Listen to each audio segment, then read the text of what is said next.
Hey, it's Thursday, time for their Action Figure Adventures video here on SEO Toy Review. Today, Baby Skeletor and I are taking a look at my haul from the Greater York Toy Extravaganza.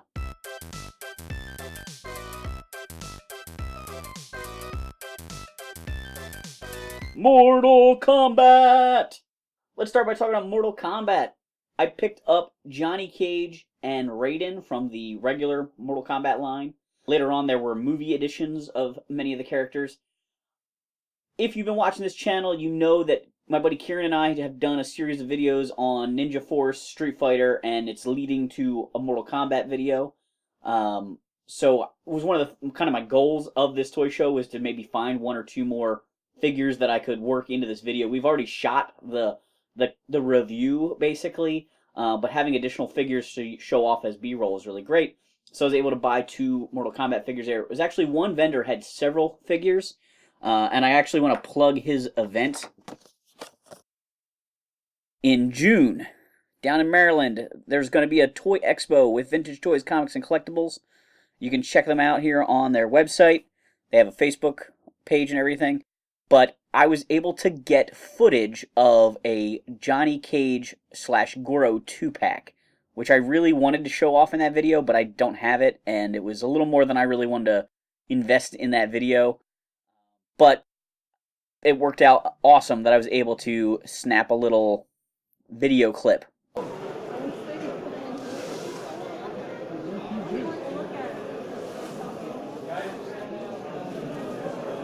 So thanks to the Pasadena Toy Expo guys for letting me film that little clip.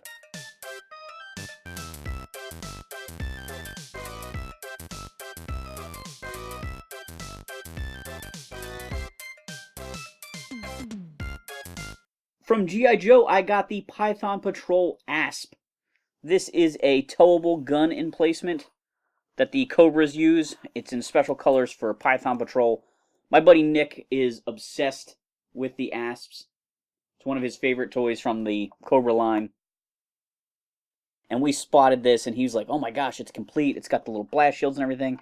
And so I asked the guy how much it was. It was $20, which was a pretty good deal for this. It's very dusty. I need to give it a good old cleaning. But now I have the Python Patrol ASP in my collection. The towable weapon for Python Patrol, a line of toys that had no vehicles with tow hooks.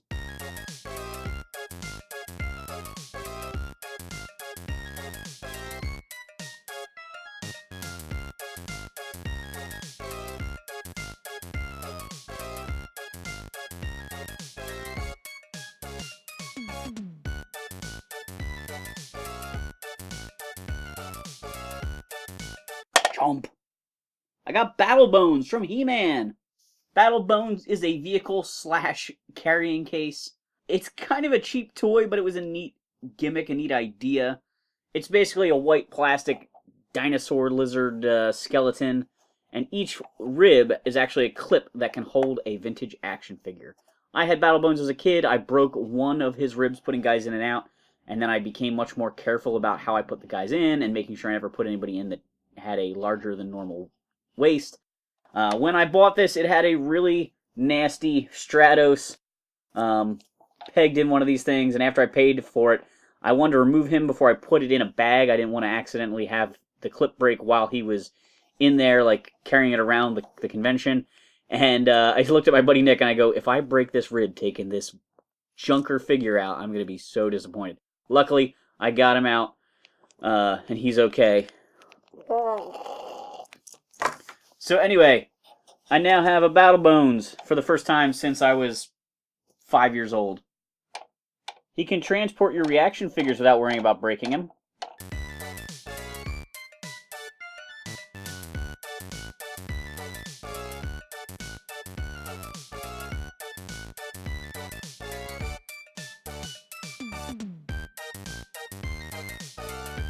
I'm going to take a step back from the con haul real quick to just show off 2 items that my friends Rose and Tony were able to find for me while they were out looking for figures at retail. They picked up a Sharkticon or Gnaw for me from the Transformers Cyberverse. Baby Sharkticon do-do-do-do-do-do. Baby Sharkticon do-do-do-do. Doesn't work, sorry. And Kimberly, the Mighty Morphin Pink Ranger, who I've been looking for. I actually avoided overpaying for her at NJCC a weekend ago or so, because I know she'll show up at retail. So now I'm basically just looking for Jason the Mighty Morphin Red Ranger. I think as far as Lightning Collection guys that are at retail that I haven't found yet.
Back to the con hall.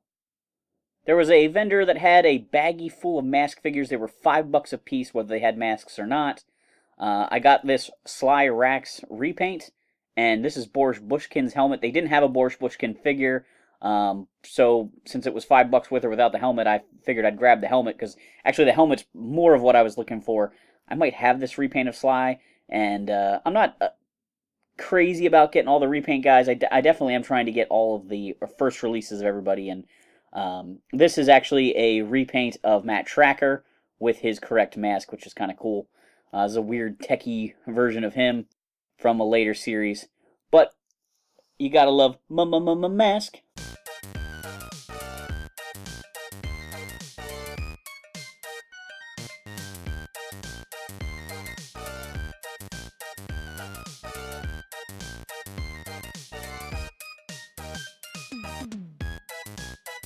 One of the vendors, right as we walked into the first hall, had a sealed box for $25 of these G.I. Joe trading cards, or he had a complete set for $15. I'll take the complete set for less money. This is what the packaging to the cards look like. Real American Hero, G.I. Joe Files contains 5 full-color action cards. They're kind of cheesy cards. They're based on the comic book series.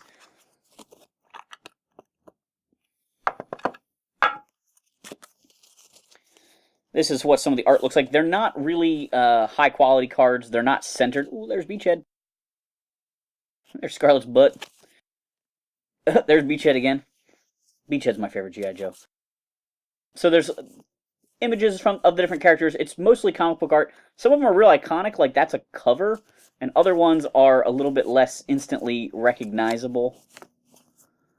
But it is interesting how they put this together. There's Beachhead again. But this is a kind of a neat set just to have. I've never seen the complete set before. I've seen some of the artwork. The backs of the cards are not super informative, but do kind of fill in some information from the comic book series. That one's really off-center. Whew. It's like a little mangled, too. G.I. Joe card. Hawk.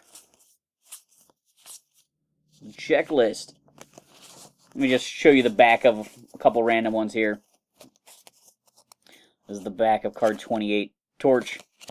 Torch is a member of the Dreadnoks. Sets fire to anything he can. This evil marauder travels with 2 other nasties, Buzzer and Ripper. Like, super generic. Not really very informative.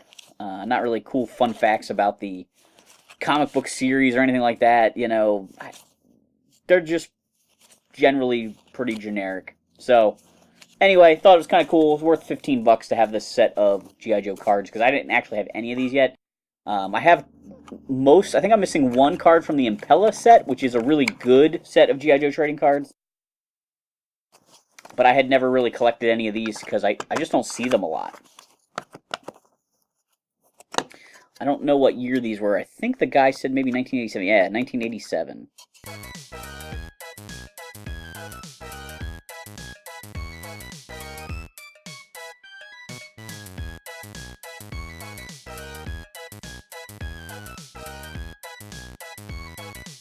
I got the New Adventures of HeMan Shuttlepod.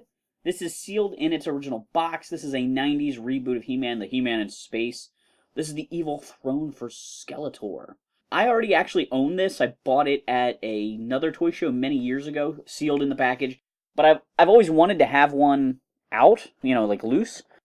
So I bought this one. I got it for 20 bucks, which I thought was a pretty good price. I think that's about what I paid for the other one. And they both have different things. The other one has a giant discount sticker on the front. This one has a giant sticker on the top here to purchase the Special Adventures on VHS, which has a separate sticker right here, which is kind of where the giant discount sticker is on my other one. I really want to keep one sealed, and I really want to open one. So if you guys want to see a review of the Shuttlepod and you want to encourage me to open one of them, because I generally don't like to open boxed vintage toys, leave a comment down below and help persuade me to open the one. I would probably open the other one. I think that the special video advertisement is much cooler than the giant discount sticker that's on my other one.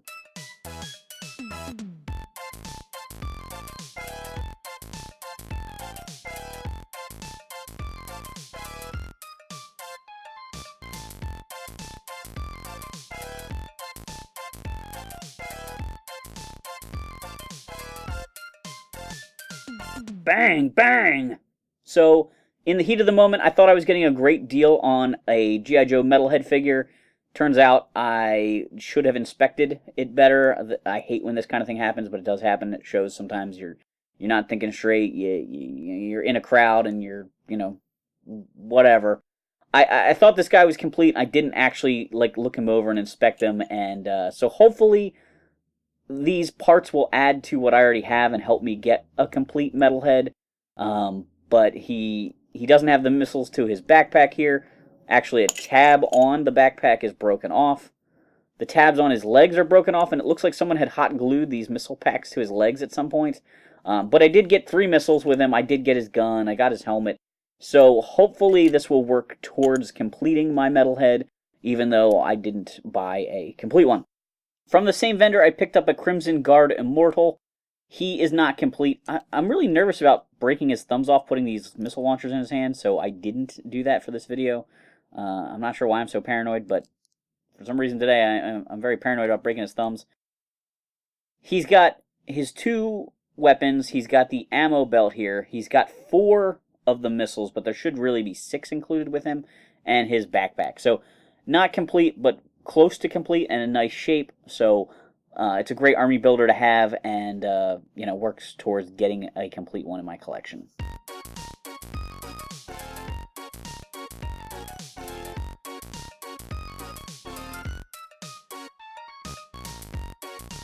And my final and weirdest purchase of the day is a HeMan Nightlight.